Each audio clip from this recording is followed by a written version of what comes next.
இன்றைய விதுர நீதியை பார்க்கலாம்.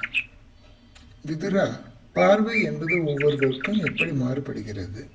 அதில் எது உண்மையான அறிவு என்று நீ ஒத்துக்கொள்வாய்? அரசே, கந்தேன காவஹா பஷ்யந்தி, வேதை பஷ்யந்தி பிராமணாக, சாரேஹி பஷ்யந்தி ராஜானஹ, சற்றுர்பியாம் இதரே ஜனாக.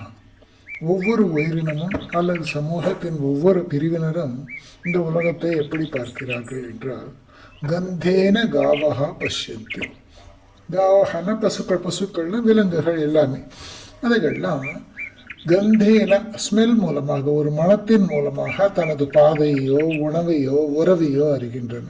அவற்றுக்கு மனம்தான் பார்வையாக இருக்கிறது. வேதைஹி பஷ்யந்தி பிராமணாக. அறிஞர்கள்லாம் வேதங்கள் மற்றும் சாஸ்திரங்களின் வழியாக இந்த உலகையும் தர்மத்தையும் பேசுகிறார்கள்.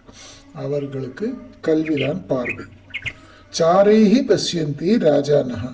அரசர்கள் தனது ஒற்றர்கள் மூலமாக தன் நாட்டின் நிலைமையை எதிரிகளின் சூழ்ச்சியை அறிகிறார்கள். அவர்களுக்கு தகவல் தான் பார்வை.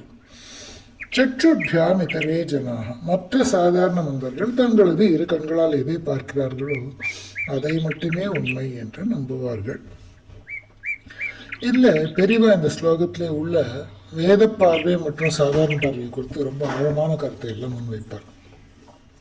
பெரியவா சொல்வார், சாதாரண மனிதன் கண்ணால் பார்ப்பதை மட்டும்தான் உண்மை என்பான். ஆனால் கண்கள் நம்முடைய ஏமாற்றி விடும். சாஸ்திரம் என்பது காலத்தால் அழியாத அனுபவம். அதனால அது காட்டும் வழி ஒருபோதும் தவறாது அப்படின்பாரு.